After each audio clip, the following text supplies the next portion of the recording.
Alguma vez já passou pela sua cabeça o que acontece quando o governo brasileiro manda uma conta de imposto que parece errada? Pois bem, é exatamente sobre isso que vamos falar. Hoje, a gente vai navegar pelo que parece ser um verdadeiro labirinto fiscal aqui no Brasil. É um sistema complexo, sem dúvida, mas entender como ele funciona pode ser a diferença entre a tranquilidade e uma baita dor de cabeça financeira.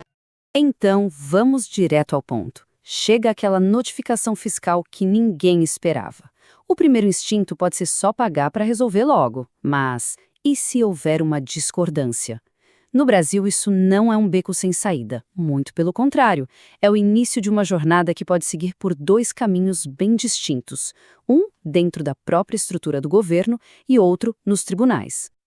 Ok, mas antes de entrar na briga, a gente precisa entender o campo de batalha. E tudo começa com duas palavras que parecem a mesma coisa, mas são mundos à parte: procedimento e processo.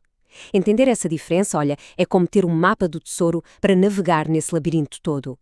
Pensa assim, um procedimento é quase um monólogo. É o governo agindo sozinho, sabe? Ele fiscaliza, calcula e pronto, emite a cobrança. Mas no momento em que alguém levanta a mão e diz: "Ei, espera um minuto, não concordo com isso", esse monólogo vira um diálogo. E esse diálogo, esse conflito formal com dois lados, é o que a gente chama de processo. É quando de facto se ganha o direito de ser ouvido. E como é que essa mágica acontece? Bom, essa transição de uma coisa para outra tem um gatilho. O governo te manda a conta, através da autuação e da notificação, e o contribuinte responde com uma impugnação. Essa impugnação é a carta de volta dizendo basicamente: vamos discutir isso aqui. É a faísca que acende o fogo do processo legal. Certo. Com o processo iniciado, a gente entra na primeira arena. Dá para pensar nisso como jogar em casa. A discussão sobre a cobrança acontece diretamente com a estrutura do governo, num campo de jogo administrativo. É o primeiro grande desafio. E a principal ferramenta nesse primeiro round é, como já falamos, a impugnação. Mas não é só um documento, não. É a declaração formal da disputa, legalmente falando. É nesse momento que todas as cartas são colocadas na mesa. Todos os argumentos, todas as provas e os porquês de aquela cobrança estar supostamente errada. E o efeito de apresentar essa impugnação é imediato e poderoso. A cobrança fica congelada. Imagina só receber uma conta gigante e poder apertar um botão de pausa enquanto se discute se ela é justa ou não. É exatamente isso que a impugnação faz. Ela dá tempo e fôlego para construir a defesa, sem aquela pressão do pagamento imediato. Mas e se essa defesa inicial for negada? O jogo não acabou. Na verdade, ele sobe de nível. A disputa agora vai para o chefão do mundo administrativo fiscal, um conselho super especializado chamado CARF. Então, vamos conhecer o CARF. Ele é tipo o Supremo Tribunal do Mundo dos Impostos, mas na esfera administrativa. É um conselho de especialistas cujo único trabalho é mergulhar nos detalhes mais complexos das disputas fiscais. Se existe um lugar para ter uma discussão técnica de alto nível, é lá. E o que é mais fascinante no CARF é a sua estrutura. Imagina um tribunal onde metade dos juízes é indicada pelo governo e a outra metade é indicada pelos contribuintes. É isso mesmo. É um cabo de guerra perfeitamente equilibrado, projetado para garantir que os dois lados tenham uma chance justa e que a decisão seja puramente técnica. E por que isso tudo é tão importante?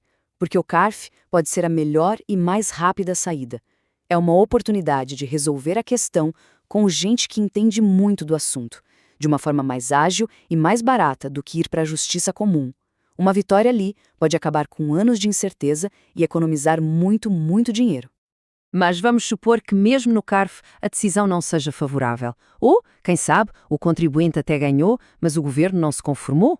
Fim de jogo? De jeito nenhum. No Brasil sempre existe uma última carta na manga, um caminho final que a própria Constituição garante. E esse é um pilar da nossa democracia. Não importa o que aconteça na esfera administrativa, a palavra final nunca é dela. A porta do poder judiciário está sempre aberta. Isso significa que dá para, essencialmente, começar a discussão toda de novo, do zero, na frente de um juiz de direito.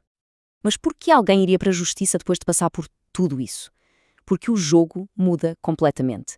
Na via administrativa, a conversa é com especialistas em impostos. Já na via judicial, a conversa com um juiz que pode fazer algo que ninguém na via administrativa pode: declarar a própria lei do imposto inconstitucional. É como passar de uma discussão sobre as regras do jogo para questionar o tabueiro inteiro. E no final das contas, a hierarquia é bem clara. Só pode existir um rei no castelo, certo? E nesse caso, a decisão final da justiça anula qualquer coisa que tenha sido decidida no mundo administrativo. É a última palavra, ponto final. Ok, a gente explorou todos os caminhos de defesa, mas e se, no fim dessa jornada toda, a decisão for mesmo desfavorável? O que acontece quando o martelo bate e a dívida se torna definitiva e incontestável? Aí entramos na fase da execução fiscal. E o nome já diz tudo. A conversa acabou. O debate sobre quem está certo ou errado já era. Agora, o único objetivo do Estado é usar a força da justiça para cobrar o que ele entende que é devido. E esse processo é uma máquina bem eficiente. A dívida é registrada oficialmente, uma ação judicial é aberta e, a partir daí, começa a busca por patrimônio. Contas bancárias podem ser congeladas, imóveis e carros penhorados para ir a leilão. Enfim, aqui as consequências deixam de ser teóricas e se tornam bem reais. E isso tudo nos leva a uma reflexão final, que é muito bem capturada nesta citação. Nos regimes democráticos, processo e procedimento são instrumentos da própria democracia. Por mais frustrante que todo esse caminho possa parecer, ele existe por uma razão fundamental: controlar o poder imenso que o Estado tem de cobrar impostos, garantindo que ninguém seja cobrado de forma injusta ou ilegal. O que nos deixa com essa pergunta no final: todo esse sistema é um labirinto burocrático e frustrante ou é uma proteção democrática essencial? A verdade provavelmente está em algum lugar no meio. É aquela tensão constante entre a eficiência do Estado e o direito do cidadão. E entender essa tensão já é o primeiro grande passo para conseguir navegar por ela.